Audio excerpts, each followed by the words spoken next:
from the Horror Vision Press, Shawn C. Baker's Shadowplay Book 1, Kim and Jesse.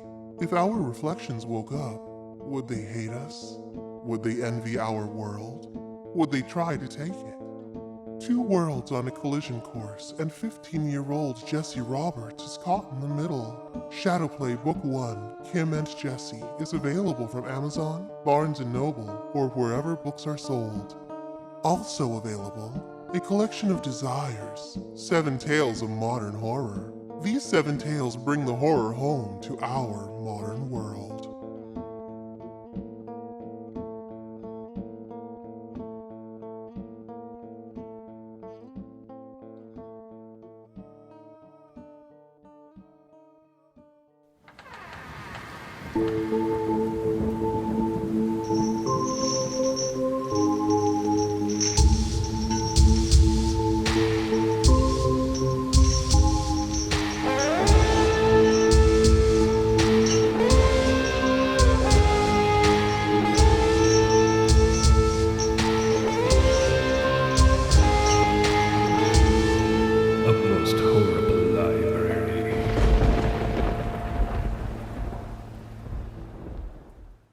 Hello, welcome to another episode of A Most Horrible Library. I'm Shawn.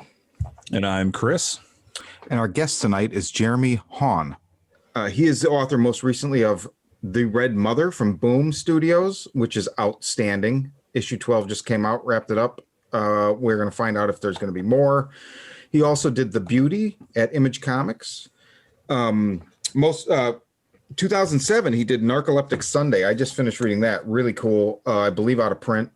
He also did The Realm. That's a good spot. Yeah. Jeremy. Hey. How are you? Oh, not bad. So nice Dracula poster. Oh, thanks, man. Yeah, I love that poster. It's kind of fun to have, bits of old horror, stuff in my studio. So I like it. Definitely. Is that a Mandy poster above you? It is. It's I went to the premiere night at the Egyptian, and it was the best. It's like everybody that sees a movie who feels it's lackluster, which isn't many people, but I'm always like, I wish you could have seen it the way that I saw it, because it rocked my fucking socks off. Who thinks Mandy is lackluster? I don't know. I've encountered a couple people that are like, oh yeah. No. I feel like both of those people kind of suck. Basically. Yeah. I mean, I don't know. What did you think? Now, were you able to see Mandy? Did you see it in the theater? Did you see it at home? I saw it at home. I have a pretty good system, and okay. I don't know. I also, I love his aesthetic so much. I'm. Throughout this conversation, I think what you're going to realize is that I just love horror, and so nice. I never consider myself a critic at all with stuff. I'm more there just because I love this stuff. I want to experience it. It's important to me to have more horror in my world. So anytime that something just doesn't out and out like completely suck, I'm probably in for it. Agreed. Totally agreed. I'm really happy to hear that you love horror so much. And I mean, I feel like it shows in your work, but you never know. So, by the way, I'm Shawn and that's Chris. I guess we should do that. So the whole, the proper. Yeah. Yeah. Thank you for being on the show. Absolutely. Yeah. Big time. Thank you. So, go ahead. I was going to say this, I do, you end up doing a lot of podcasts because, I mean, that's part of the deal. But I think that like podcasts that also have, while as much as I love just straight comics and stuff like that, like getting into anything horror related, I'm always, really excited about. So yeah, it's good. Yeah, that's good. Yeah, because this show here is under the umbrella of the Horror Vision, which is our other. What would you call that? Parent podcast? Yeah, I guess it's like the parent. And Chris and I did a show called Drinking with Comics for years, and it's kind of on hiatus, but that was like at our friend's comic shop here in the South Bay. And as you know, I mean, especially now, it was more of a live show than a podcast. It always did better as a podcast, but we would film it and edit it and put it on YouTube and whatever. But we started doing the Horror Vision because I've always been a horror fan, and so is Chris, but also I love comics and I've always read comics. But the comics community has gotten really kind of weird over the last, I'd say, 5 or 6 years. You think? Really? It's so weird. But I don't just mean like weird, like, Green Lantern number 181. I mean, like, starting with some of the, I guess what they refer to as Comicsgate and stuff like that. There were times when I would actually be like, man, I don't know that I want to like participate in this community right now. And horror's community is just amazing. So it always just feels so comforting. Well, I think it's really funny when you look at the comics community, which should be more vibrant and happy and inclusive. It's not anymore. It's really taken a weird turn. And then you look at horror films, which is terror and blood and splatter and dark examinations of the soul. But my God, people are just like excited to be there and happy and having a good time. And give me that. That's what I need more of in my world right now. So yeah, I also think that it's pretty amazing when you realize that how hungry the horror industry, the horror fans are for good content, and it's hitting this point where they don't particularly care if it's a comic book or what it is. They're gonna check it out. Yeah, definitely. So I guess, so to talk about that, like, what would you consider, and it doesn't necessarily have to just be horror, but like, what are like the influences on, I'm going to specifically ask you about Red Mother later, but like on you as a writer, like what do you think are your biggest influences? When I was a kid, my mother worked at this little dime store, this little drugstore, dime store. And we were incredibly poor growing up. And she would come home, the guy that owned the place would once you tore off the covers of the comic books on the spinner rack, she would bring me a stack of books. I mean, I was 3, 4, and 5 years old, when she was working there. And so I always would get a stack of comics, and we're talking late 70s here. So it was superhero stuff, but it was also like weird horror stuff. And I would get weird horror stuff. I'd get like, Shang-Chi, Master of Kung Fu, and Archie comics, and like this really broad gamut of stuff. And I think that early on, that really, I read really early, and I think that played a lot into it. Those things, those early comics led me into reading and kind of, prose and for me, I think the game changer was in third grade. My third grade teacher kind of saw that I was reading a lot and reading way above a third grade reading level. And she showed me this book, The Hobbit. And nice. She's like, hey, I think, the stuff that you're into, you read a lot of comics, I always bring comics into class and I take them from you. You should read, but read this. And so, and I read that and fell in love with that, and then spent, the next months reading that. And then, the Fellowship of the Ring, the Two Towers, and Return of the King.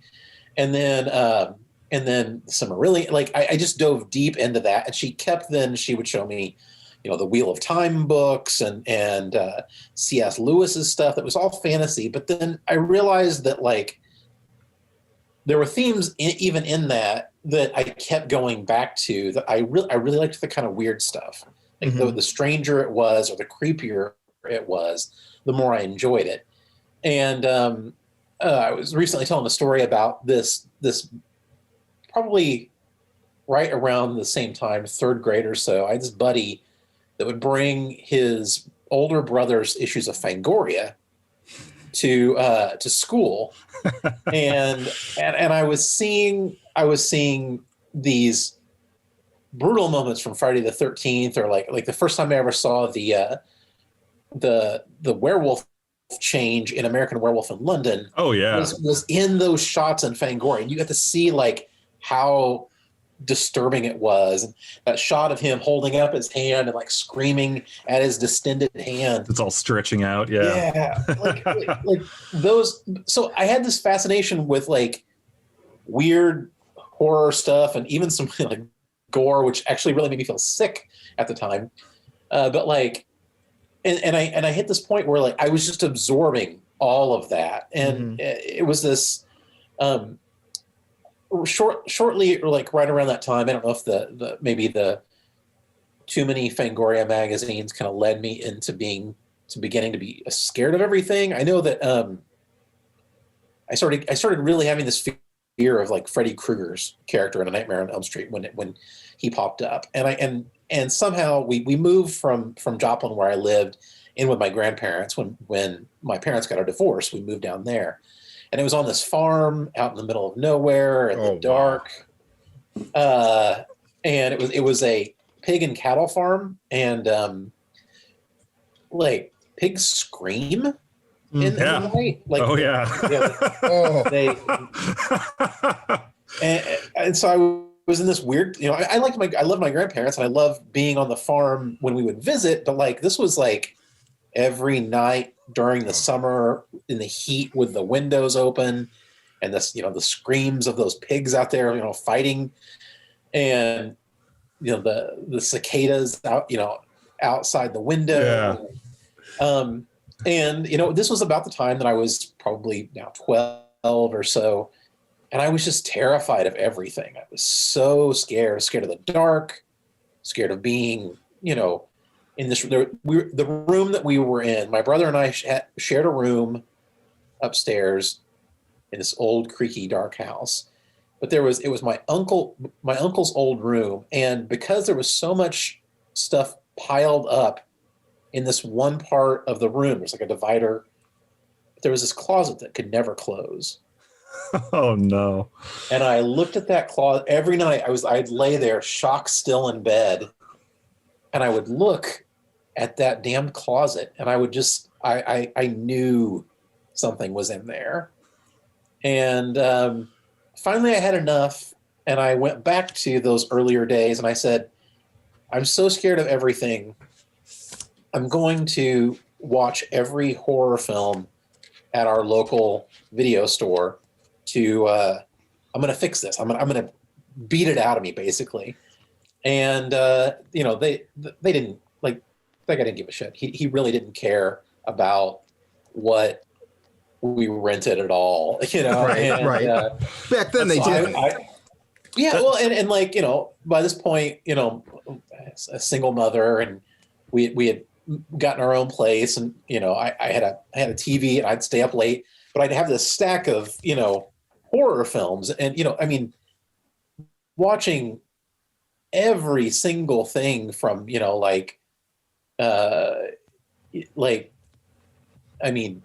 My Bloody Valentine to all of the 80s slasher, all the way through all of the Friday the 13th movies, the Halloween movies.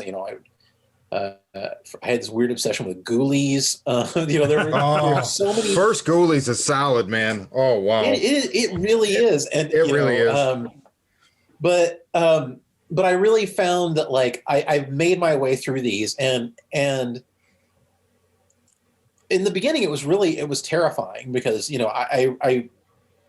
I was going through alphabetically through the whole thing, but I would intentionally also be like, okay, I may be in the A's right now, or in the B's, but I was going to go ahead and pick the one with the cover that really upset me. There was this movie, it kind of ended up being like a Island of Dr. Moreau sort of thing called Screamers. That it had like a almost like a skeletal like creature with like musculature on it. I know the one you're talking. Oh my God.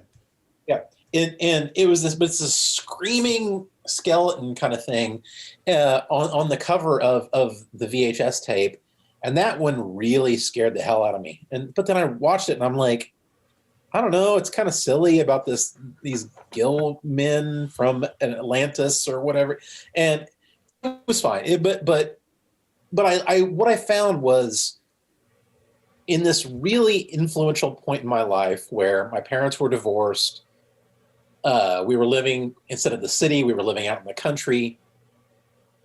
I found horror films, and I specifically like completely reinvigorated my love of movies, of books. I picked up Stephen King's The Dark Tower, that trade paperback, that initial Gunslinger trade paperback that came out. It was at Walmart. I read that, which then led me to The Dark Half, which, like all of these things ended up hitting in the best sort of way, and just created this soup of weird love of genre storytelling, comic books, horror novels, and here I am today. That was a long ass answer. I apologize. No, that was a great answer. And let me just say, sir, that you put me in that farmhouse. like you really set the stage. I mean, I could just, the way you described the closet that wouldn't close, and you said you and your brother share the room upstairs, like the creaking and the pig screaming. I mean, the firefly or the cicadas and the open windows. And I mean, I feel like I really got what you were sending. Like, I received it. And I mean, just wow. I mean, and that's so cool too, because okay, you said you were about, did you say you were about 12 when your parents divorced and you moved out into the country? Yeah. It was, I think I was 12. It was like between 5th and 6th grade. And so it sounds like that was, so then that's where you realize that you're afraid of a lot of things, and you sort of set out on this mission to like desensitize yourself, or to like acclimate, or to ingest and like, use the being afraid like unconventionally to your benefit. So it's almost like embrace the fear. Yeah. And it just seems like you used it to kind of, metamorphosize and form a chrysalis and like emerge as something different that could cope now. Because I mean, that's really 12 is a stressful time in anybody's life, right? I mean, it's insane, even if you're in the best conditions. Yeah. So you mix in all that stuff. I mean, that's pretty hectic. Well, I think that,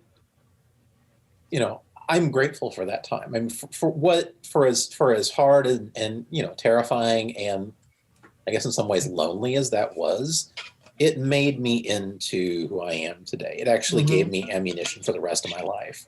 I mean, there's also something about like, I have 2 young sons now, and one's just turned 16, but the other one's 11. But we talk a lot about, they both love horror movies and creepy things, and because I do. But we talk a lot about like giving something power over you, and I think that's a theme throughout, especially horror films. I mean, you can literally, that is one of the biggest tenets of Nightmare on Elm Street, right? Like you give him power over you and he becomes stronger. Yep. Dream Warriors Part 3, which might be my favorite actually. Really, it had that thing. It was like, as long as they gave him strength, he was more powerful. When they took that away, he lost that. And I talk to my boys a lot about the idea that like, monsters are cool. Like if you look at the creatures, the monsters, all these things, they're cool, and there's always a little bit more to them than meets the eye.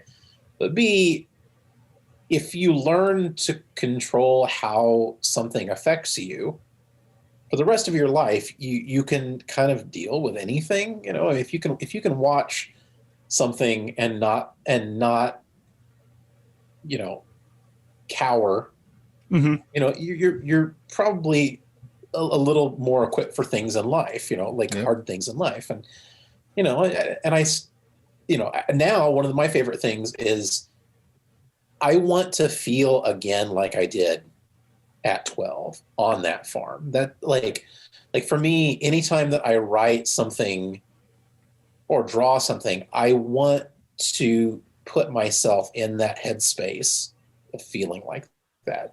You know, a lot of horror films now, and it's not, and you know, it's I don't think it's as much because horror, I don't want to ever make it sound like horror isn't good. Horror is great now. There's amazing stuff constantly coming out.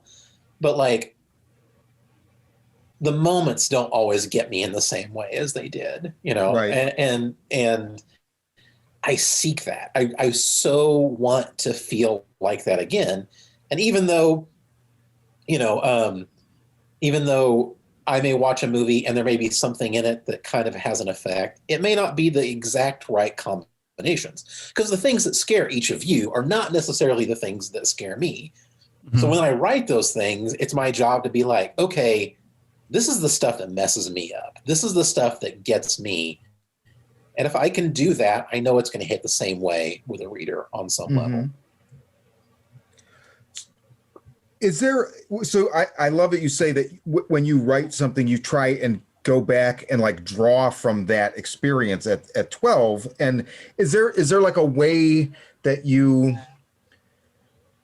know, I mean, systems and rituals, and like I write as well. And there's certain things I do, and sometimes it changes too. So do you have like, you always go to a certain place, or, you know, you prime yourself with a certain song or a certain band or you know, whatever. I mean, is there any kind of system or ritual you use to try and conjure that feeling? Legit, or you just put the headphones on and just listen to screaming pigs. Right. Just over and over again. Yeah. I just, you know, well, I love, that's actually a great question. I'm a very experiential writer in a lot of ways. Like I don't take it too far, but like, I love writing in weird places. I love, you know, a couple friends tease me that like one of my favorite things to do is explore old buildings now. So I like to go through urban decay or old houses or places in the woods. And I'm always seeking this feeling. I'm not, and this, I think this is another thing, is I'm not really, I'm kind of I'm not a believer. I would love to believe in more in the supernatural and all these things. I don't. I mostly just because I've never felt that ever in my life. But I still think that there's something in us that kind of does sort of tap into something when it's a little weird, you know, or you know, you have this like this pull from like the center of you at certain times. And I love walking through old buildings or whatever. And it may be the same thing that people are describing as the feeling of ghosts or whatever it is. I just call it, you know, discomfort or something like that. But I walk through old buildings as long as I know it's safe and I'm not going to fall to the floor. I'll walk through places in like the dark or in low light because I actually like the idea. I've joked about this before, and I even wrote about it in a story recently. But if I walk through an old building and there's a monster in there or something like that, as long as I can see it before I die terribly, it can eat me. Like that's fine, you know. But I'm not gonna. I almost court that. I almost want that thing. I haven't ever had it, but I love going and exploring old buildings and weird places and various things. And one of the things that I started to do was I realized that if I could put myself physically in a place that was not my home studio, you know, at my house, my studio, I draw there. That's predominantly what I do. I found it really difficult to write there because all of my surfaces are kind of at an angle, and, you know, they're made for drawing, and, you know, it's or it's a couch that's way too comfortable and I just want to take a nap on it with my cat or something like that. But so I started writing in places that created a feeling, and I got out of the house, and I did the coffee shop thing for a while when we could actually go out and be in the world, I guess. Right. But then we started revitalizing a lot of old buildings in downtown Joplin where we live, and so we have a couple friends that do the same thing. And my friend Jeff has this old building. It's like a huge warehouse kind of building. It's multi-storied. It's from like an old department store from back in the 50s, and it was completely abandoned, and he's getting ready to revitalize the building. But there was this room in there, and it was cool and creepy as hell. And I was like, can I write a story in there? And he's like, it's not air conditioned and it's not heated. He's like, if you can handle it, go with God. And so I went in and I wrote 7, 8 issues of The Red Mother in that space. Oh, wow. And I would put on creepy soundtracks with like ambient noise and write in this room. And my writing ritual is kind of goofy, but like I would try to stay as late as I could. So I'd actually have to walk out of this place through down these stairs and through this, labyrinthian space in the dark, because I kind of just wanted to get that feeling. And so I do stuff like that. I like a feel, and each project I kind of do a little differently, and I go someplace and I have different places that I write. I wrote recently, I took a small sabbatical. I don't know if I romanticize Stephen King characters in the way that, you'd in Misery, you'd have him go and, he'd write in a cabin in the snow and hopefully not get my legs broken by or cut off by a mad woman. But I went, and there's in Excelsior Springs, Missouri, up by Kansas City, there is this hotel called the Elms, and it's a haunted hotel. It's, supposedly, I appreciate that they think it, but I never felt anything there, but I loved the experience of going there. So I went and I wrote a lot there, and I go to these places. I love the feeling of being inspired by an environment. I love, I'm sitting right now writing, my wife runs the Downtown Joplin Alliance, which is a not-for-profit basically built around making Joplin better and prettier. And that's awesome. And our city market, we've revitalized the city market, and upstairs are these offices. And so I got an office in there, and I come as much as I can and write here now that COVID's going on and it's cold and I can't go write in old buildings. I do need a little bit of heat, but God. Otherwise they'll find you looking like Jack Nicholson at the end of The Shining. Exactly. Yeah. I think I'm tough enough, but I do need a little bit of heat and cool when it's not those October months or whatever. But during spring or fall, during that perfect, like, I guess what is it, like 2 months out of the year basically, I love writing in old weird places. That's really cool. Yeah, unfortunately, fortunately for us down here in LA, we couldn't do anything like that because we'd end up getting stabbed by hobos. I feel like there definitely are a few, like, I think while I think about the idea of monsters or whatever, it's like you're probably just going to run into some homeless person that is just terrified with a old steak knife, and they're going to get But some of that is when I was in college years ago, and I'm originally from Chicago, and so I was going to school for Sound for Picture in Chicago, and there was a guy there from Michigan, and he just, it was shortly after the original Blair Witch Project came out. And I love that movie. And I say it's the second scariest movie I've ever seen because, you know, reading about it, there's all this stuff about how they actually, like, the way they shot it, they really fucked with those 3 kids a lot and like followed them with a magnet to mess up their compass and threw stuff at their tent at night and blah, blah, blah, blah. And it just occurred to me that, like, man, you're seeing real human fear at moments.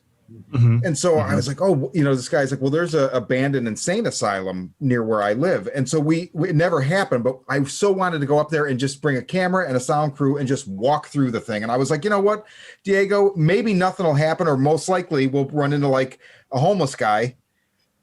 But the actual fear that we capture on the tape, even if we probably never would have done anything, but I'd love to have that now, just to have the raw emotion to revisit. You know, it's like, yeah, I mean, that stuff is like, it's like a fuel tank. And I don't know, it's really interesting, like, to go and write in these places, like you say. I think that's so cool. And yeah, like, places, I used to travel a lot more. I mean, we all did, but I mean, especially like a lot more. And I was always inspired when I was like on a train or in a hotel, or, you know, like just any kind of change of scenery. Yeah, or like there are just parts something of that Ohio just deviates from the norm.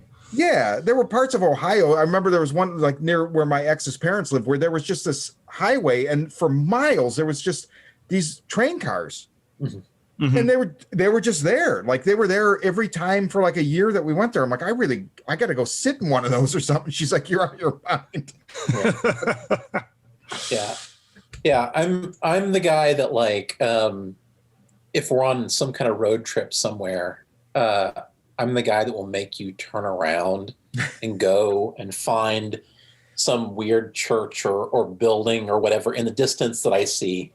It's like that in the Mouth of Madness, you know, that Byzantine church that they visit. I'm always looking for that thing. I want to find the black church in the middle of a field somewhere with some unholy thing going on. So that, you know, you got to go to Norway or Germany. Yes. That's where you'll find lots of those. Yeah, right.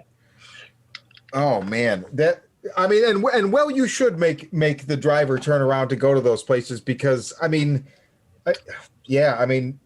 it's just cool hearing about your fuel, because we all have different fuel, and that's it.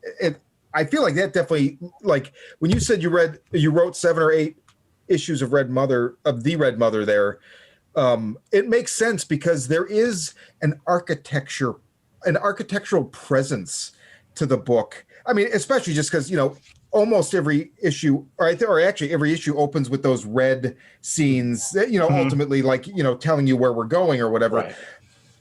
But almost as visible to me as the actual apparition of the Red Mother in those scenes is what's around her.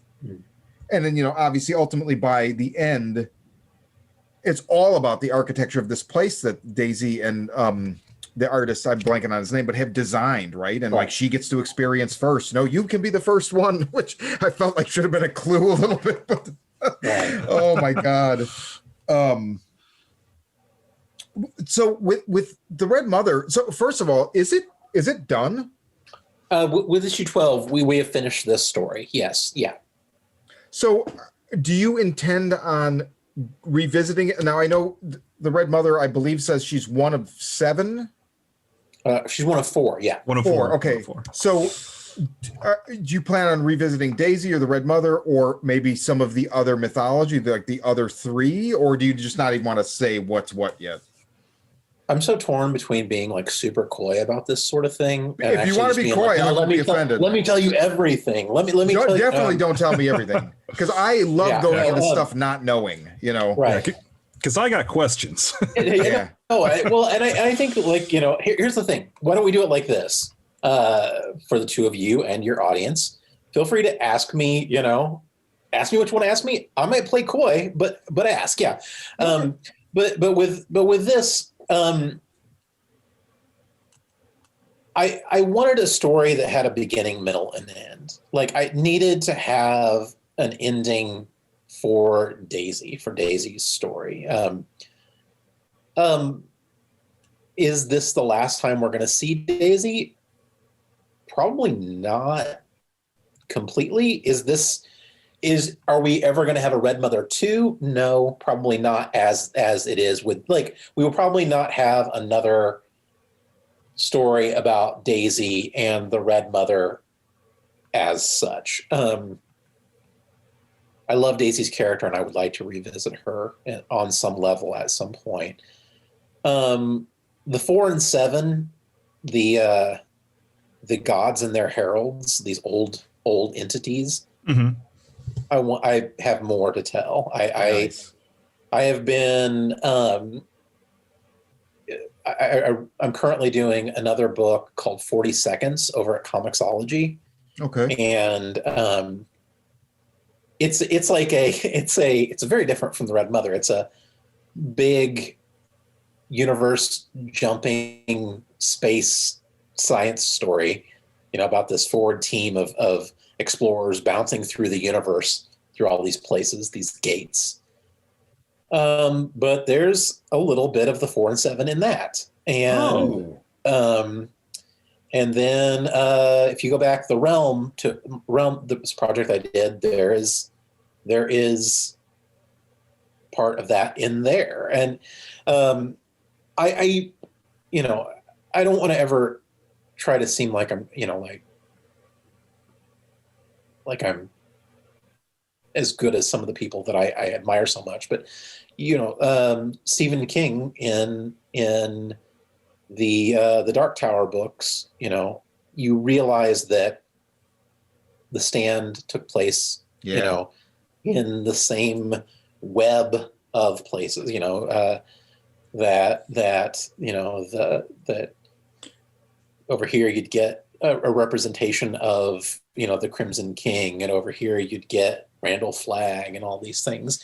And I always loved that. And I don't know that I went into this completely knowing that I was doing that thing, but definitely probably about 5 years ago, maybe a little bit more, I realized that I had been building a lot of the same things into stories and weaving them in, and realized that it was very much, even though you could have a story about a post-apocalyptic high fantasy thing like The Realm, or The Red Mother that's more straight horror, or 40 Seconds that is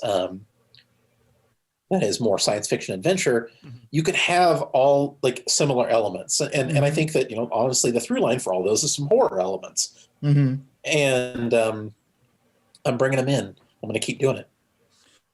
Yeah, well, like with me, the very first Stephen King book that I read, I think I was like 4th grade maybe, was Eyes of the Dragon. Mm-hmm.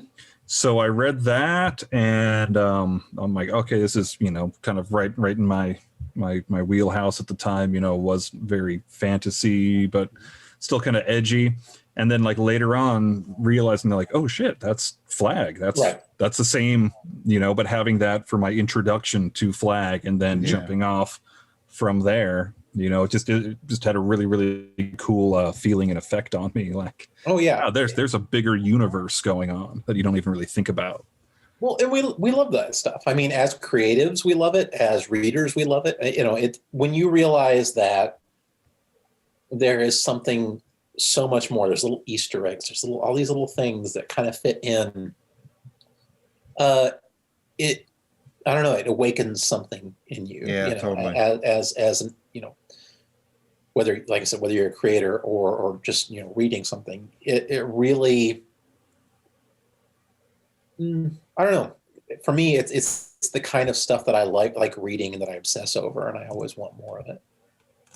Same. I think it goes back to A, comic books, and B, for me, I always think that love of that, like the first time with I think The Gunslinger was the first thing I read by King, and I don't know how old I was, junior high, and it was in the library, and I just read it, and I read some interview with him. So this is like right before the second book came out.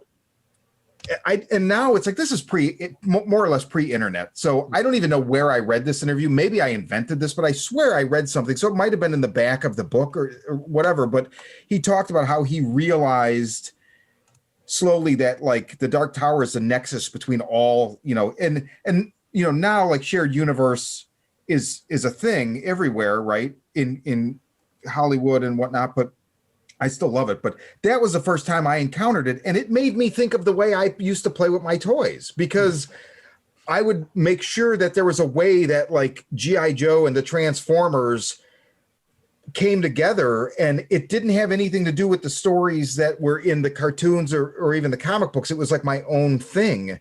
Mm-hmm.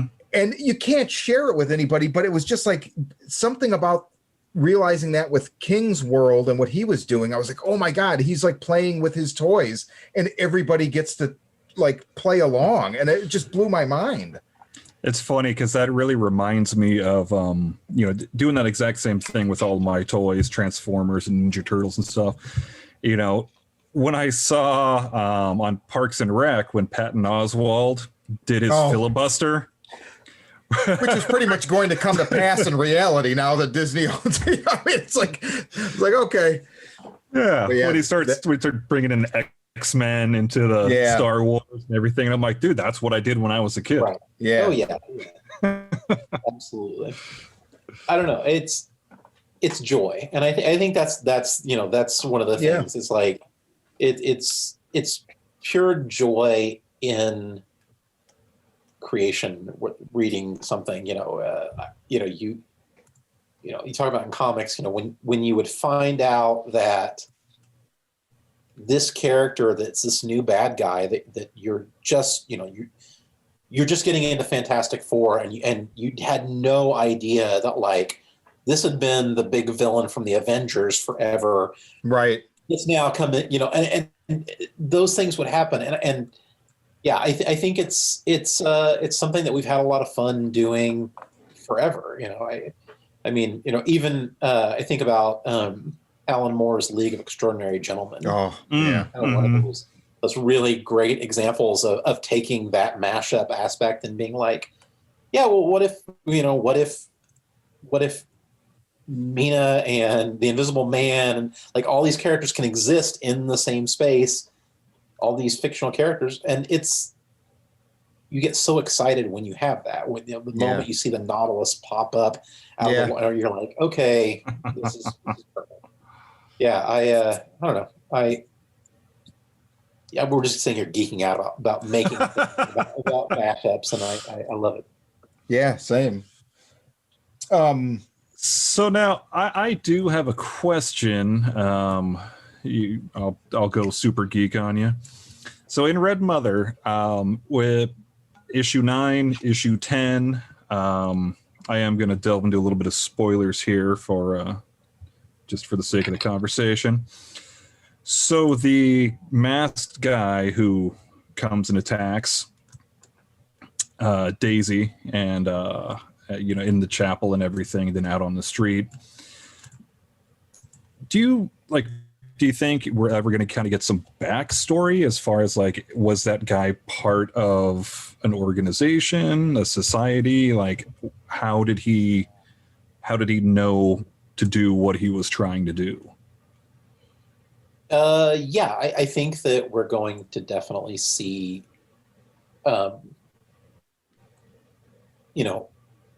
more of that group again. Nice. It's, and I will say this, as much as I want to be able to tell all these stories, oh yeah. and as much as I do have the connective tissue both in my head, and then, I've got my notebook right here that's just, this is the second one that I filled in the Bible, year. right?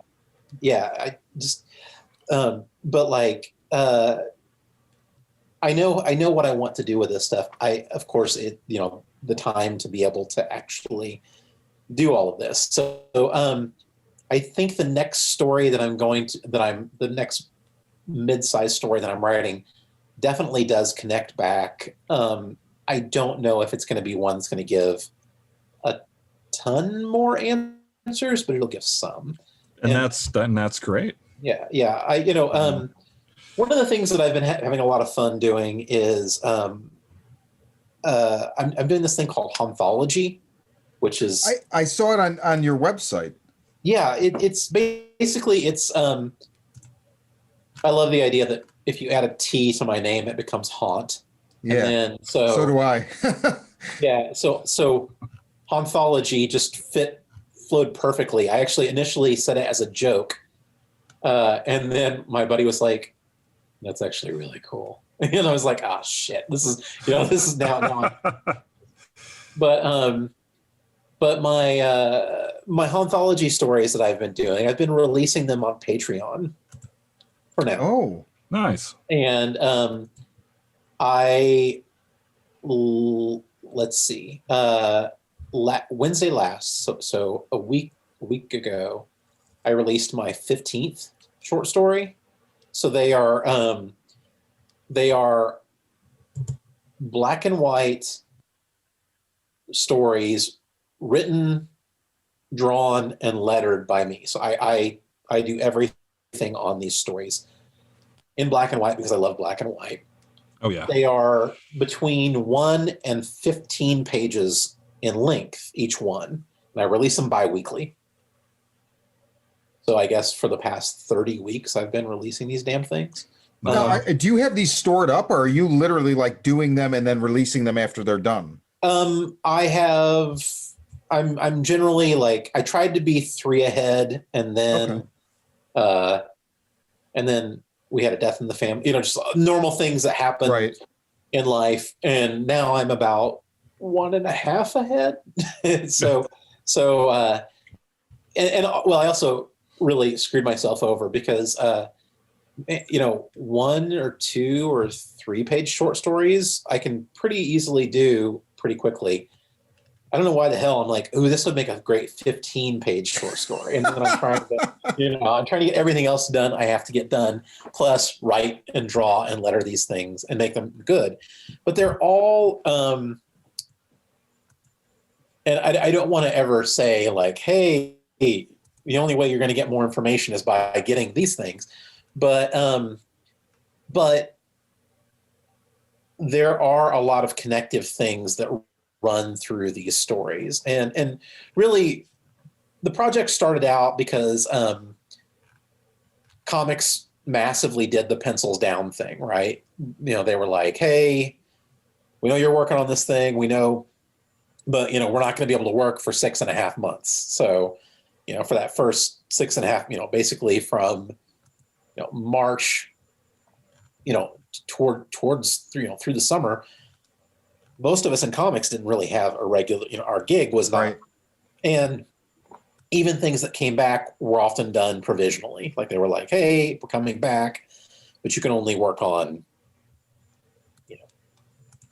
this issue, and then we have to approve it. And then, really change the structure of comics. And so I don't do well with that sort of thing. Like I probably should have played more video games and just done, marathon TV stuff with my kids, but I need to work. I need to get these demons out. Right. And so I said, okay, I'm going to start creating these short stories. I didn't know what I was doing necessarily even in the beginning, but I wanted to deal with the feelings and thoughts and emotions that came from COVID, from being in lockdown and from having to deal with terrible things, right? And I realized that the themes were loneliness, loss, confusion, all these things, and I wanted to examine with each story something that I was going through or people around me were going through. And some of them became really personal and very beautiful. Some of them were just like little goofy things that but in these, and not in every one, but I have like my mythology stories. So there are certain stories where the thing in that story connects back to the Red Mother and the 4 and 7. And like, for instance, one that I've been working on for a long time, it's a 15-pager. It's really one of the longer stories. I'll even tell you the name of it. It's called Rooms in the Flat House. And it's very much connected to the Red Mother. And I actually in that story show you 2 more of the heralds. Ooh. And I talk about a 3rd herald that you will see in an upcoming project. So awesome. Yeah, so like there's little nods and little things, and it's been a way for me to kind of expand my universe in short stories, little bursts, and have fun and stay sane, while all this is going on. That's awesome. I love that. That's fantastic, man. Oh my God. Now, if you could you just drop us your Patreon link so that way people can go check these out? Yeah. I'm on it right now, so I'll put it up when the episode goes up. I actually have a question. Like, so what level do you get these access to the stories? It's the $5 level. So basically, what that ends up being is, and I don't know about the two of you, but I always have such guilt whenever I'm asking anybody for money for anything. Yeah, absolutely. I'm giving you, I want to give you your money's worth. So you can do the $1 level, and I unlock some stories sometimes, and I do various things that you can get just at the $1 level. But the $5 level basically breaks down to, it's $2.50 per story that I produce, because they're bi-weekly. But then I do these time-lapse Tuesday things where you actually see time-lapse videos of me inking. Oh, that's awesome. Oh, nice.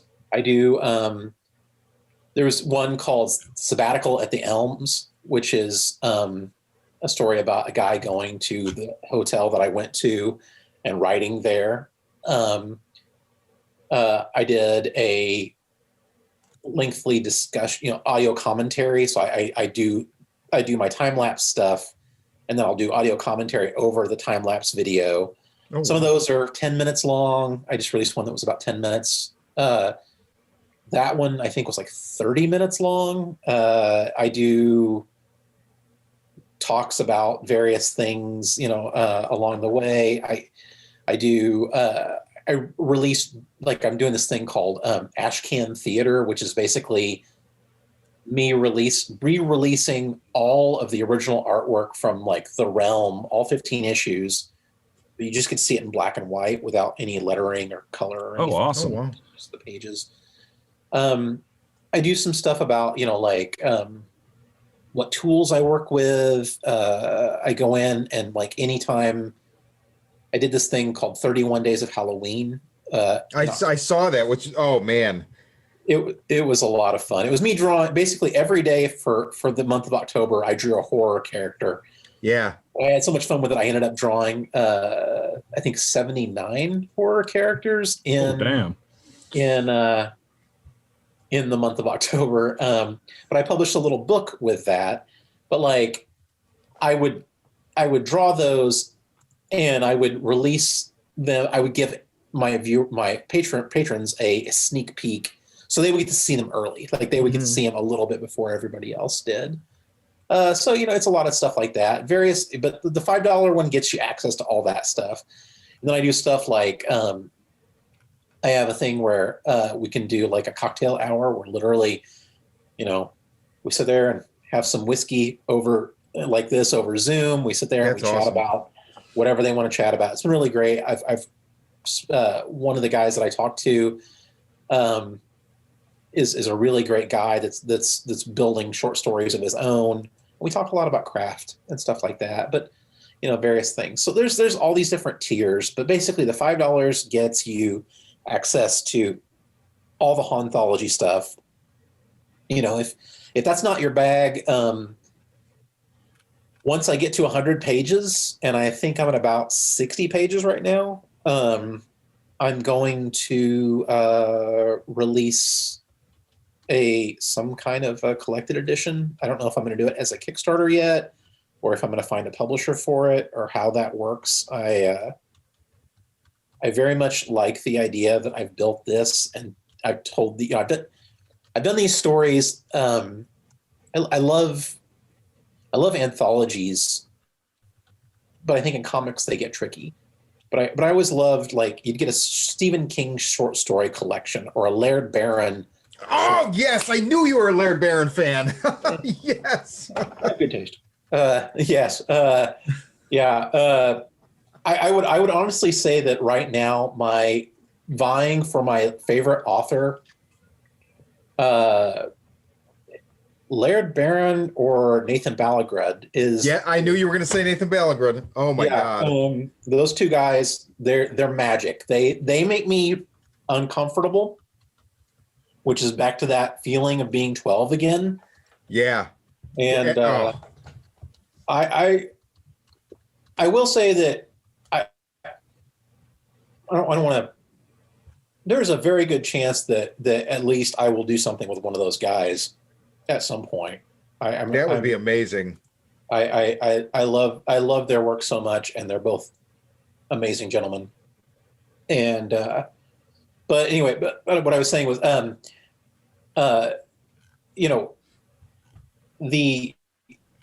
love how they collect short story collections that are just purely them, right? Yeah. Like The Beautiful Thing That Awaits Us All. Yeah. Laird Barron's collection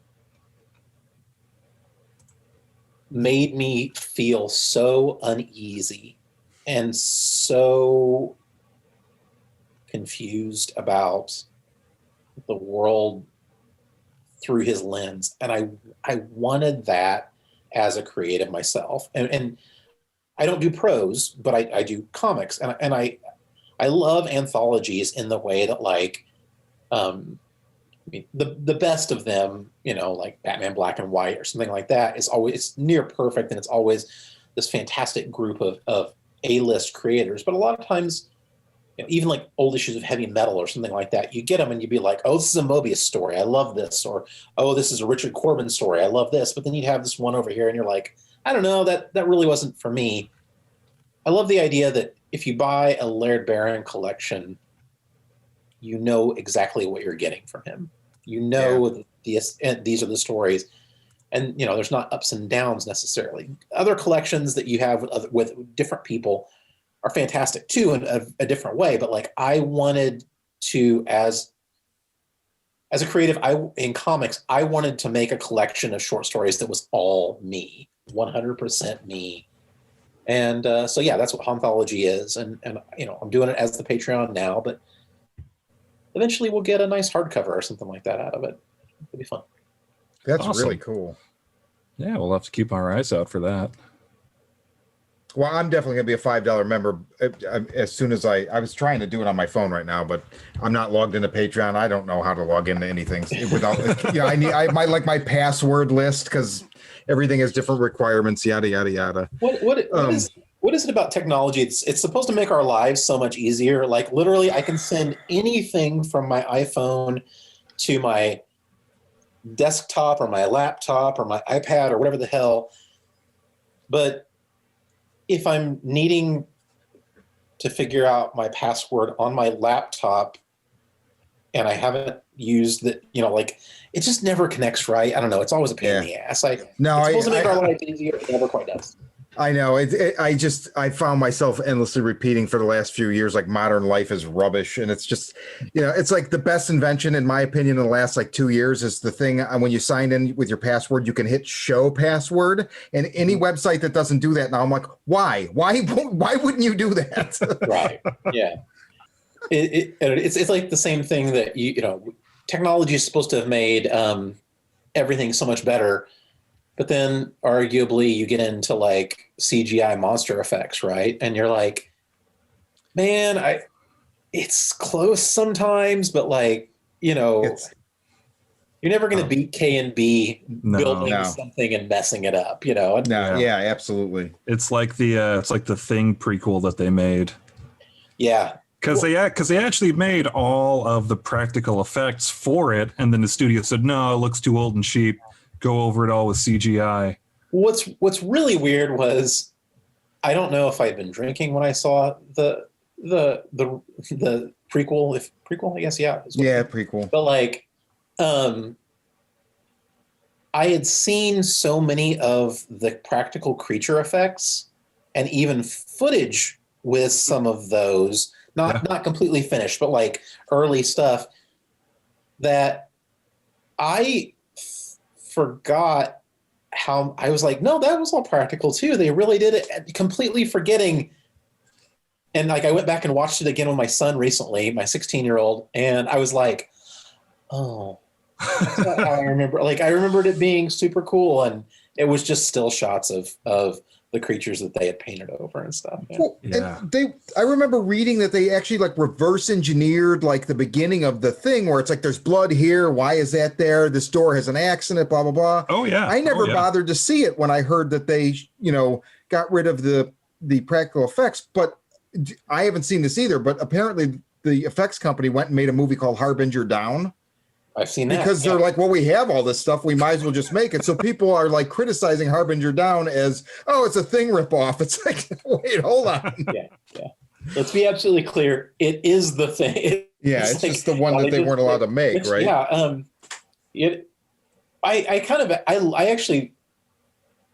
I didn't know that they had done that. And I was like, this is very Thing-like. And then I found out, because you end up looking at it and doing research after you watch it. And I love the idea of that kind of creativity where it's like, hey, we have all this shit. Let's just do something cool with it. Yeah. I don't know. I think that sometimes the best things come out of weird situations like that, and not having enough money, having to reuse stuff, from forever ago for something. That's how innovations happen. Yeah. And plus it's that like kind of, it sounds cheesy, but that like can-do attitude where it's like, how many people would have probably, just the malaise of Hollywood that you always hear about, like would have just like dumped it, but they're like, fuck it, let's make our own movie. Right. Absolutely. That's just super cool. Yeah.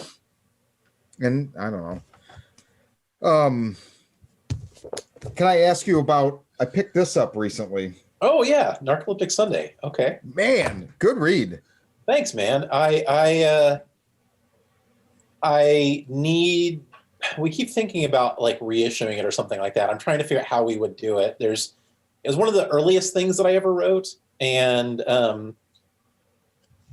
it needs a good edit. It really does. But but I'll just, I'm not going to tell you about your stuff, but I will just say, I felt like it was lean. I sat down and the only reason I didn't finish it in a single sitting is because I wake up extremely early for work. And so I just got to the point where I was like, I have to stop right now or I'm going to read the rest, which really, I just started too late at night. Had I started an hour earlier, it would have been not an issue, but it was like the mail came late and blah, blah, blah. So, but it's tight and it just pulls you right through, man.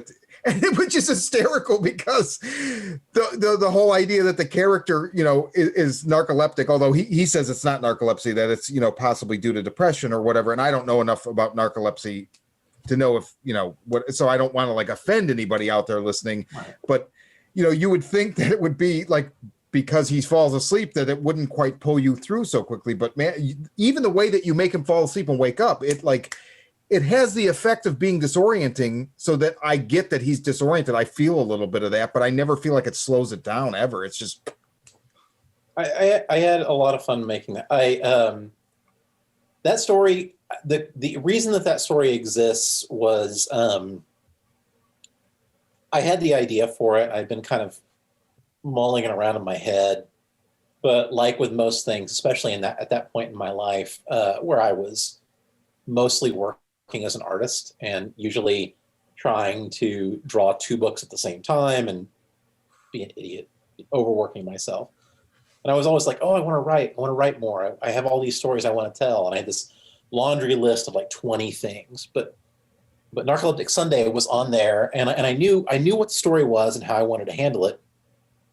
But I never would have written it, except we, here in the Midwest, we get these ice storms that can kind of wreck things. And over the holidays, we were at my wife's parents' house, and we were there and got hit with an ice storm and ended up having to stay on their farm with no electricity. So it's like the wood stove, candles if you want to be up at all. and I had a bunch of mead composition notebooks there, and so I actually wrote that entire story longhand. Oh wow! Over the course of like 3 days. That was all I did. I literally just sat there and wrote and wrote and wrote. It's cool. It's a nice, like the noir trope of like, the two people meet, go home together, one of them wakes up and the other one's dead. I mean, it's, and by trope, I'm not taking away from it whatsoever. I mean, I love that there are these tropes because it's a launching, pad for different artists to do their take on it. And I just really, really liked yours. I thought it was cool. I love, I don't know. It's always weird whenever you read something and somebody's like, well, this isn't something, like we've seen elements of this before. And I'm like, well, of course you did, because the reality of it before. Well, like if you come up with something that is absolutely 100% whole, new, and different, you're on a different level than I am, and a different level than most people, because everything has kind of been examined to one degree or another. We have on our space phones, thanks Apple, we have the entire, the entirety of human history and entertainment and all these things easily accessible to us. It's just right there. Well, I'm a musician, so I play in a band, and there's that kind of expression that goes with it, that there's only 12 notes, and we all have to share them. Mm-hmm. Yeah. Well, that's the thing. It's like, I was watching Dispatches from Elsewhere, and it's got Trent Reznor and Atticus Ross do a lot of soundtrack stuff. Mm-hmm. Atticus Ross did the there's one of the themes in that, and I heard it and I was like, oh my God, I wrote that. And so then I went and pulled out a sound file that I had done on my keyboard that was like dun dun dun dun dun dun dun, and that thing was in that show, and I was like, that's the weird thing, because there's just 12 notes, and that's and like the idea that these things are out there,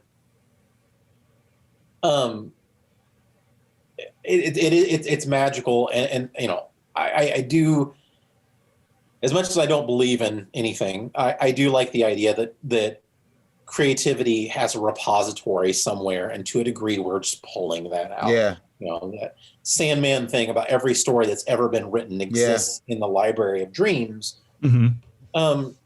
And I think themes are fun to examine, and I think that it's you occasionally you get Armageddon and Deep Impact in the same year, and that's fine, and it's weird, but like your story's not going to be like mine. Let's just have fun.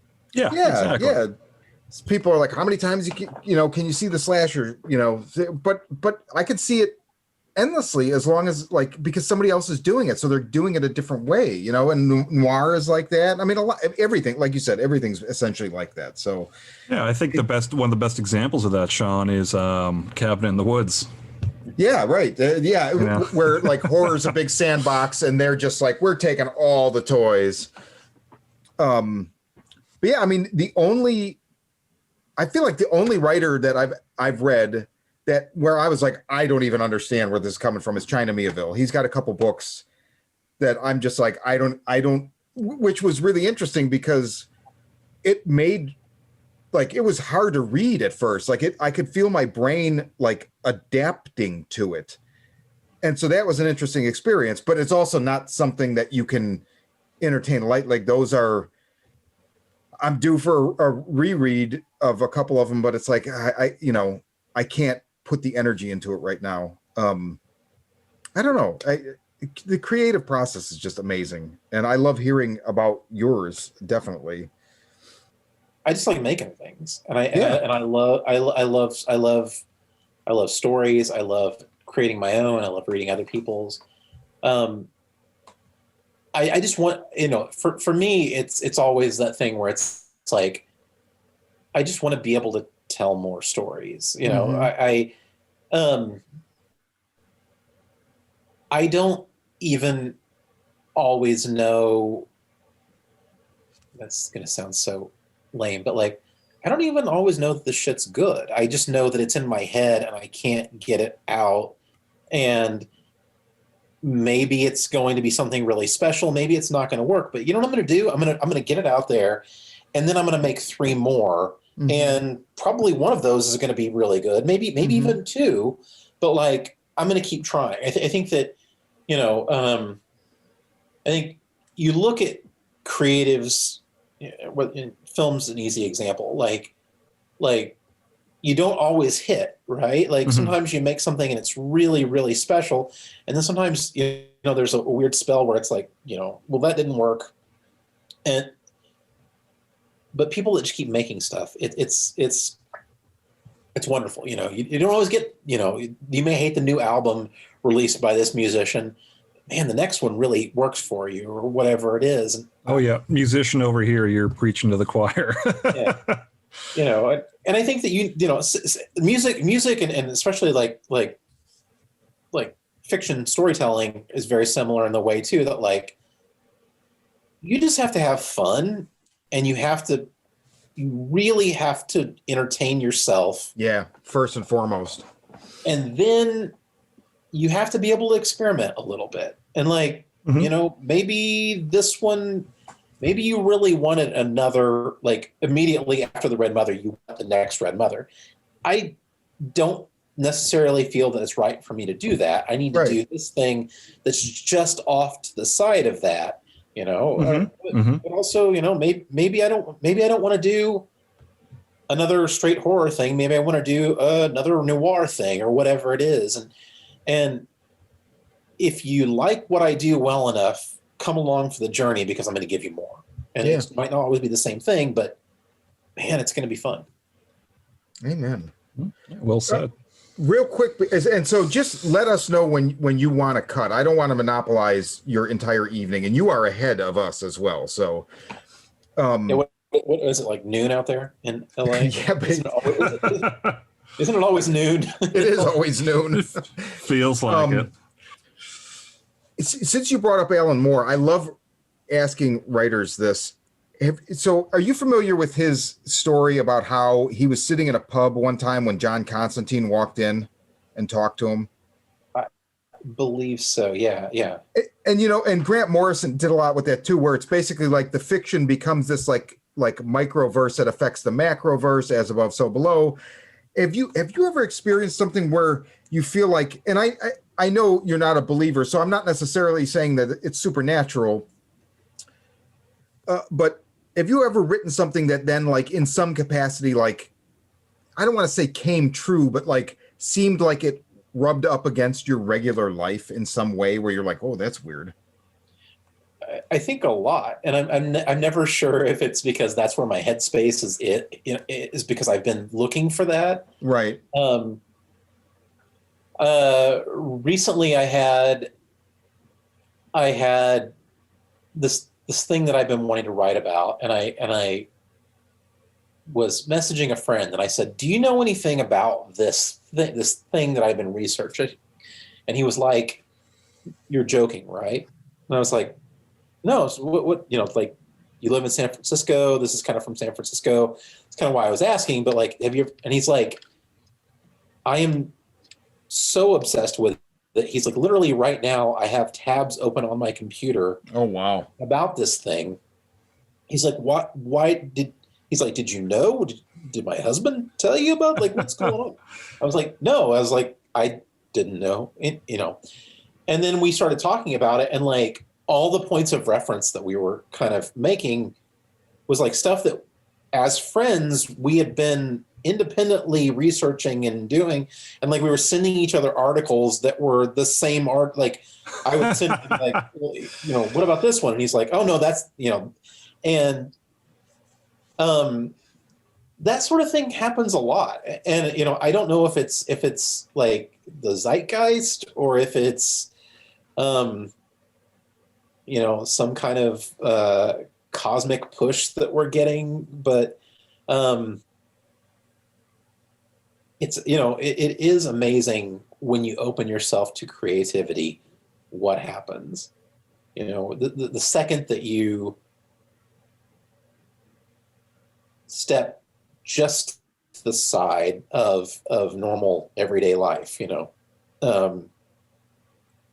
I think it's weird because I'm actually tripping myself up thinking about, like, you know, for as much as I don't believe in any of that stuff, God, I want to so badly. You know, it's like if I could just get past the you know, the logic issues that I have with something and be like, I want to, you know, because I want to believe in dragons and fairies and vampires and monsters. You know, like that world's cooler. You know, it's a lot. You know, it's a lot more interesting than the boring ass shit that we have to deal with. You know. Yeah, right. Yeah. I mean, it's not even really. Is it logic that prevents it, or is it just like the lack of actually?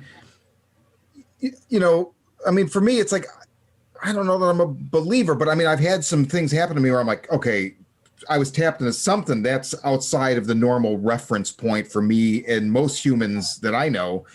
But it, you know, I've never had it act like, I've never seen a ghost. I know people who I love and respect who say that they have, and I believe them, but there's still, when you have not seen, just taking the ghost thing as an example, no matter how much you believe somebody that you love and respect who has seen a ghost, there's still an element of your brain that's going to be turn away at it because you haven't experienced it, right? Right. Well, and I do think that, you know, I live in the literal Bible Belt, right? Like, so, you know, like, right here, Joplin, Missouri is the buckle of the Bible Belt. You know, I grew up around religion and belief and all these things. And I think that all of our thought processes, be it magic or religion or belief or any of these things, we all have different reasons that we need it. You know, I think that maybe you need to see a ghost. I think that maybe you need to see God, whatever this is. I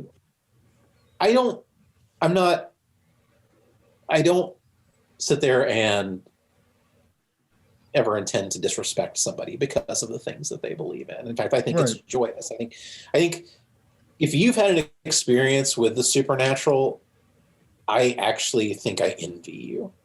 I can't get there in my head, like you said, because I haven't ever seen that thing. I haven't, you know, and I think that spending your life kind of looking around the corner for those things, you know, kind of wanting to, you know, run into Lestat or whatever it is, you know, it's a little harder for me to see it, but, you know, but do your thing and have fun. And, you know, I will not take your ghosts away. Would you rather run into Lestat or run into Gary Oldman's Dracula? Because I'm picking Gary Oldman's Dracula, even though he'd probably kill you, and Lestat would probably just try and, I don't know, kiss you or something. Yeah. I don't know, like punk rock Lestat, like the vampire Lestat. That version's pretty cool. Gary Oldman's Dracula, like, Can I say I want Christopher Lee's Dracula? Yeah, you can totally say that. Definitely. Yeah, let's do like Christopher Lee Dracula. Again, he would just eat you, but like, you know, he would at least look really cool and be super menacing with those blood eyes. Well, unless you get the Scars of Dracula version where it's mostly the rubber bat because they wouldn't pay him when he wanted, so he only did like a couple scenes. Right. Yeah. Oh man. What haven't we covered? What would you like to talk about? Like anything you want to promote, anything you want us to know and the listeners to know about, anything at all? Man, I mean, this has been great. I mean, I can talk horror stuff all day. Yeah. Kind of we've talked, but I don't know.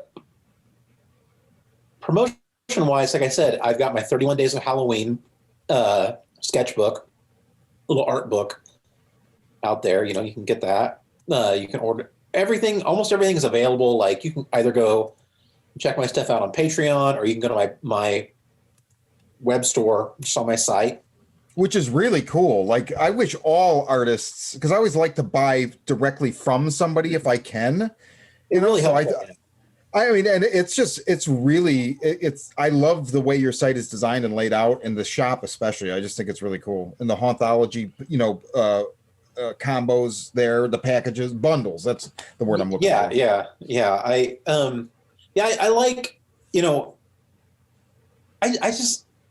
I like making things. I mean, that's at my core. I'm just a nerd that likes, I like paper. I like the the tactile feel of, a matte cover, but underneath my fingers. I love, the smell of comics and paper and, I like one of the things that I ended up doing for those of you that maybe like want to try out hauntology stuff, but you're not sure if you want to do, a Patreon thing or that kind of commitment or whatever. You can go. I love zines. I love from being a kid, like old comic zines or music zines and stuff like that. You get a 8.5 by 11 piece of paper folded in half with a printed off on a copier kind of thing. I did a hauntology zine, so it's got 3 stories in it. It's available on my site, and you can get 3 like the first 3 stories from hauntology stuff, and it's like $4 for a zine or something like that. So that's an easy way for you to kind of check out what I do there. And but for me, I was thinking that you both want to promote your stuff and talk about your stuff, but you don't want to feel like you're hard selling anybody on anything. You don't feel like you're hard selling at all. And we're asking, like I'm not only asking for the listeners, I'm asking for myself as well. So if that makes it easier. well, thank you. I make this stuff because I like this stuff. I entertain myself. I regularly make stickers that I, my like literally, I guess, listeners can't hear this, but like, you can go through my book here, and I've always got weird stickers. These are stickers that I'm showing them are from The Shining. It's the twins from The Shining by all these different artists. But like, I'm constantly doing, I stick stickers on stuff. I love enamel pins. I love zines. I love art books.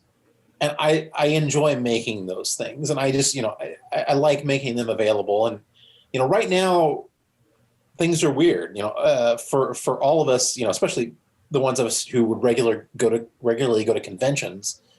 We just missed a year of conventions. Yeah. Like, the idea that last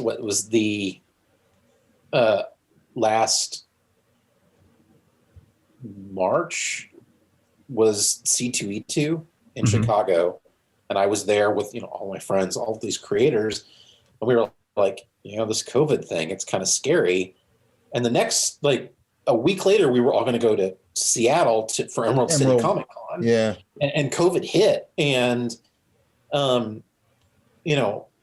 conventions are my church, man. Like that's for me, like going and getting to meet people, and I have fan friends that like you wouldn't just be a handshake, I'd be a little hug. I haven't been able to see these people in over a year. Creator friends that like I would get to see 4 or 5 times a year at the big shows and things like that, and that hasn't happened. And the other side of it that I think becomes weird is like, for so many of us, conventions were a promotional tool, both just in general, but also like there's a lot of our income. So you have sketchbooks and original art and all these things, and people have been fantastic. They've been absolutely great about coming on and buying original art from my art dealer or whatever it is. But I think the other side of that is you don't necessarily get to hand, like, hey, check out this thing and hand it to somebody. It's like, yeah, right. So yeah, it's been interesting. I keep making stuff, even though I don't really have the same outlet to sell it through. But there's my online store, and you can check that out. A lot of really cool stuff on there too.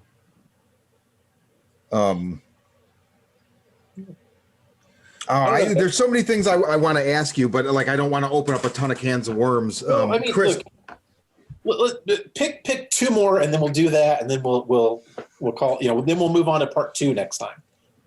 Chris, go ahead. You got something?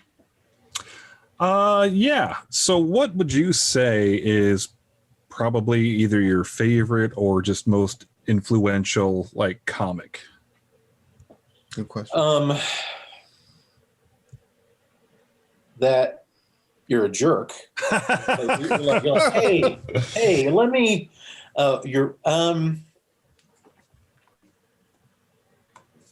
For me, the list, it's a laundry list. I mean, I think there's always, there's 100 things that really informed who and what I am. I'll take a top 3. Okay, that makes it easier. 3. Hellboy, Mike Mignola's work. I was obsessed with these weird shadow covers from the Shadow comic that this guy did, and then I realized that's Mike Mignola, and then I found I kept seeing him pop. The Fair and the Grey Mouser adaptation that he did. He did this issue of Legends of the Dark Knight that I really loved. That was like the parent of Hellboy, and like everything stylistically and all the Gothic trappings that he did were in that. And then he made this thing Hellboy, and it's like I saw that and I was like, this weird red guy with these goggles on his head. Well, they weren't goggles, they were horns, but I didn't know what the hell they were at first. And I was just obsessed, and consistently Hellboy, that came out when I was in like high school, I think, probably the beginnings of that stuff. And it was huge for me. James Robinson did a comic called Starman. Tony Harris drew a lot of that. Snidgeberg, I think, was one of the other artists on a lot of it. But I know that James hates it when you say that he loves Starman. He did other fantastic stuff too. But Starman was really, really influential on me creatively. I'm going to throw a really weird one out there, actually. ElfQuest, with this weird fantasy. Old Epic Comics, right? Yeah. Yeah. Wendy Peeney is a genius. She did something with her weird little, often sexy elf comics.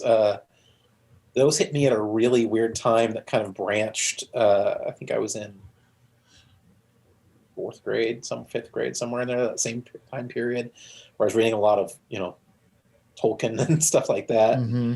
And I found those, and they were super cool. And so I mean, like I said, the list can go on and on and on. There's yeah. Let me throw one more at you then. What's the last great horror movie that you saw? Like the thing that you saw that most recently that you were like, I can't wait to watch it again, and it just ended.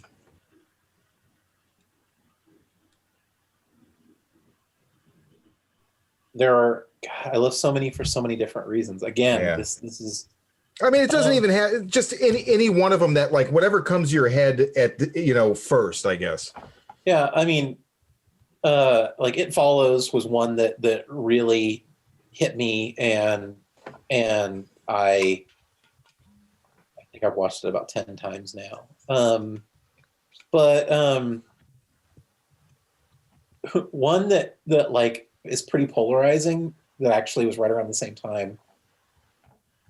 And this is even with like, because I can honestly say like Hereditary hit me in a way that was exactly what I was wanting.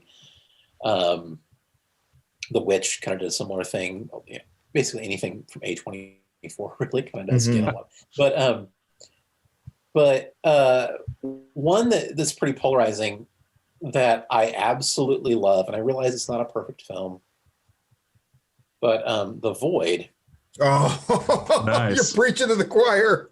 Well, I knew that when we talked earlier about Mandy, I knew that there was probably a good chance that you had some love for The Void too. But How is that movie polarizing? Like, you're right, it is, and I don't understand it. I hear people dismiss it or talk bad about it. I'm like, are you out here? Like, and hey, we all like different Loved it. stuff, but I just don't understand I just don't understand it. I think that it's perfect. I think we go into things. We always go into things. You're either wanting to say I can do better, or my headcanon, the thing that I was walking into this with, it wasn't all of those things. Right. You bring baggage. I mean, like The Void is a collection of nods done in a wonderfully fun, enjoyable, creepy, gross way. Yeah. I'm probably going to go watch this movie again tonight. I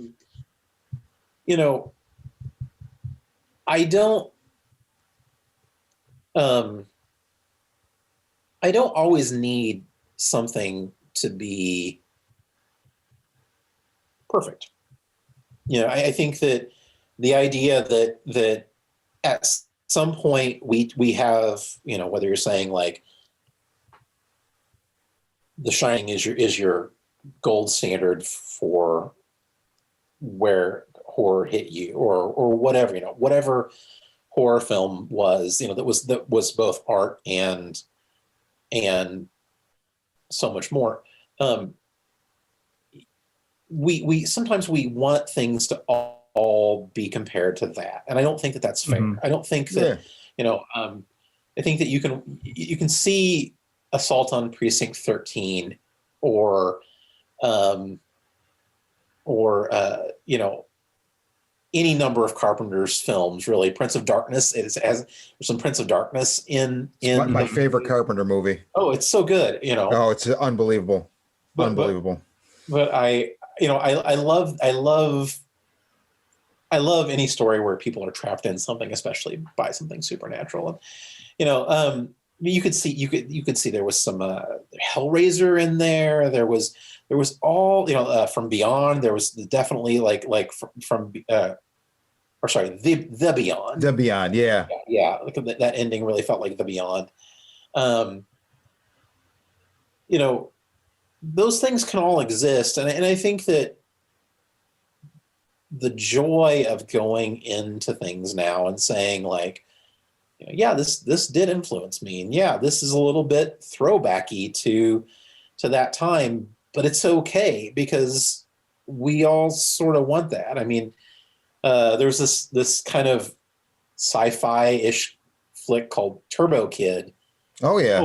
A few years ago. It's like this ultra violent, but yet somehow reminded me of all those BMX movies that we used to watch as kids and stuff like that. And it's like it's post-apocalyptic, and it's I love that feel. And they're not always perfect. And did either of you see Psycho Gorman? We just watched it. Oh God! I watched it twice. I watched it Friday and Saturday. My 16-year-old son. It was his birthday, and I was like, "Hey, do you want to come out and watch a horror movie at the end, or in the late in the evening?" We had a big dinner, and we're like, let's just chill and watch a movie. And I was like, "How about this?" And he's like, "Okay, this looks insane." and he didn't really have the Power Rangers understanding that, I was like, well, this is basically ultra violent Power Rangers. Yeah. But some people are going to watch that movie and they're going to be like, well, that's idiotic. Mhm. But I don't know if I want to hang out with those people. I mean, what you like and don't like what you, but it's okay to love the things you love, and it's okay to write things that are elevated. I understand why sometimes people give the note of no pastiches. We're not going to do anything. We're not going to do an HP Lovecraft pastiche or whatever it is. And that's fine. Like I respect that. But I also think like take joy where you can. And as people that like things like, you know, that maybe have wear their influences proudly, Mm-hmm. you know, like maybe we're happier in the end for it. Yeah, I mean Yeah. that's what I think. You know, not everything that is special is perfect, and not everything that's perfect is going to be special. Yeah. Actually, that's a really good way to say it. Definitely. A great way to say it. Well, I mean, you know, and I love, you know, as we're talking, I love that, like, I'm literally on screen watching, you know, the two of you sitting there with an Army of Darkness poster, you know, and a Mandy poster, and like, you know, they're both great films, but I think there's things in either of them that you can kind of be like, well, you know, I didn't like this for whatever. It's like, you know what? I love both of those things. They're sheer joy, and Yes, sometimes it's okay to love something for all the wrong reasons. Yeah. exactly. Well, which is basically what I keep telling everybody about me. I'm like, you can love me for whatever your reasons are. Yeah. That's awesome. Well, Jeremy, thank you so very much. This is awesome. I mean, Yeah. I just loved hearing about your process. I still am going to be thinking about the farm with the screaming pigs and the creaky room. And oh man, just really, that was very cool. And just, I don't know, I just really enjoyed talking to you. This has been fantastic, guys. You know, one of the things that I think a lot about in this year of isolation is like, you know, I think normally, you know, you'd be at a convention and you'd meet somebody and you'd kind of talk a little bit. You'd realize like, oh, we like a lot of the same stuff. Yeah. You know, or you might end up having a drink or whatever it is. Yeah. And it's like, I desperately miss that. I miss that feeling. Same. Moments, and getting to do this, you know, like this is my fuel right now. This experience, and I think, you know, this kind of connection. It's exactly what I need to keep going. Well, just remember, Shawn and Chris; those are both really good names for characters. Yeah. I'm going to clearly be terribly in the story. Cool. All right. Well, we will let you go, but thank you. And real quick, where can listeners find you on social media, your Good call. website? In my office right here. I'm just sitting. You'll find my dead corpse just. I am on all the social medias. You can find me on Twitter or Instagram under Jer Haun, Jerhaun. I'm on both. Twitter, I just kind of occasionally talk about dumb stuff, mostly stuff I like or post stuff. Instagram, I post original artwork. I post Nice. process shots, a lot of what I'm eating, because right now and drinking, to be honest with you. My 16-year-old son and I have just been going through Roy Choi's cookbook. He's the Kogi food truck guy. Oh, Yeah. We're going through his cookbook, and we're making all the recipes from that cookbook together. So you'll see a lot of food stuff in there. All the whiskey I drink usually gets a shot. But oh yeah. not traveling much, so you don't get many travel pictures, but a lot of art and stuff like that. It's much more just about life, I think. Nice. I'm on the Facebook thing too. I mostly am there to pretend like I want to talk to family. But you know, you can check me out there. I think Instagram is probably the best place to check out what I'm doing, just because it's such a variety of stuff. Mhm. You know, you can, like I said, you can go check out, it's just jeremyhaun.com. That'll link you to ways to get my stuff, see some portfolio stuff if you're interested in that.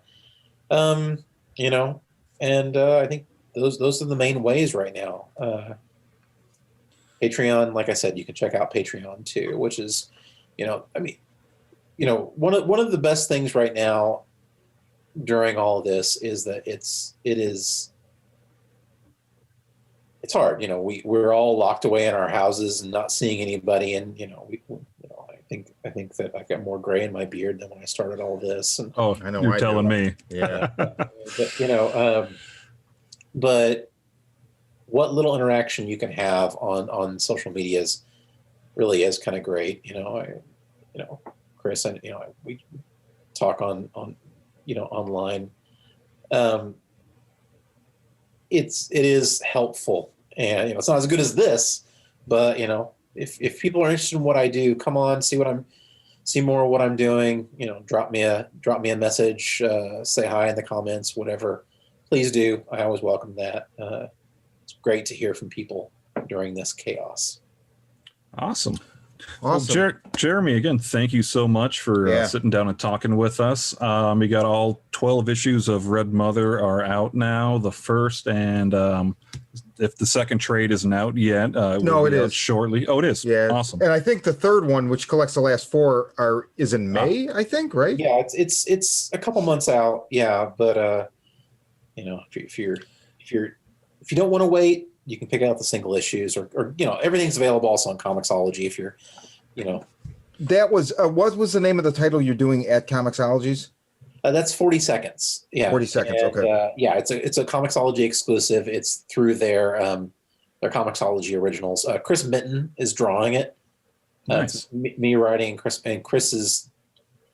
Brett Weldley is actually coloring that, and Brett is doing some amazing color work over Chris's stuff.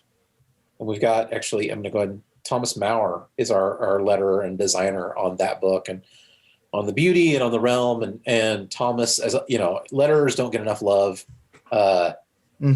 especially on 40 Seconds. I gave Thomas a couple of problems with like universal translators and how to deal with that sort of Oh wow. and he really thought through it, and it is just such a beautifully cohesive book, and I love the way it came together. Awesome. Yeah. Very cool. Well, yeah, everyone out there, make sure you check those out. Yeah. And we would love to have you back on at some point, so we'll definitely stay in touch, and just take care of yourself and your family, and looking forward to the day when maybe we can raise a pint glass at a convention or something. That would be wonderful. Thanks so much, guys. This has been great. Let's please do it again. Absolutely. Anytime. Absolutely. Okay. Take care, Jeremy. Thank you.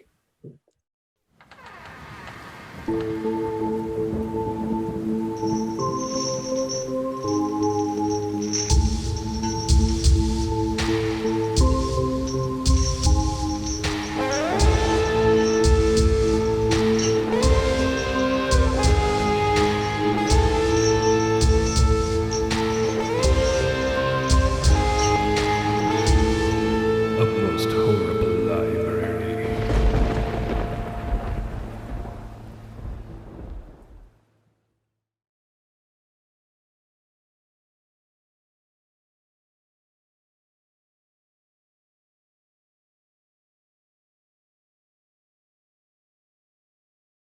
And it's those connections. It's like, when you said Laird Barron, I was going to ask you, but I was like, I wanted to find, there's things I wanted to ask you, but I didn't find the right time to ask. So, whatever. But that I just had this feeling, man, because he just really, like, I forget how you said exactly, but unnerves you, and like it's so close to reality, but it's not.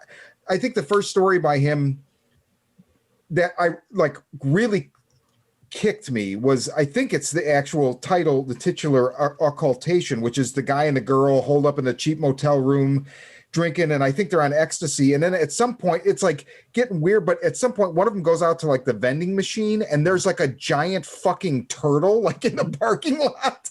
And the way he plays it, it's not even horrific. It's just like, and that to me was like, that is terror though. Because if you walked outside and saw that, just untethered to anything else that was going on, it's like, what the fuck just happened to reality? Which, by the way, is a lot of the last year.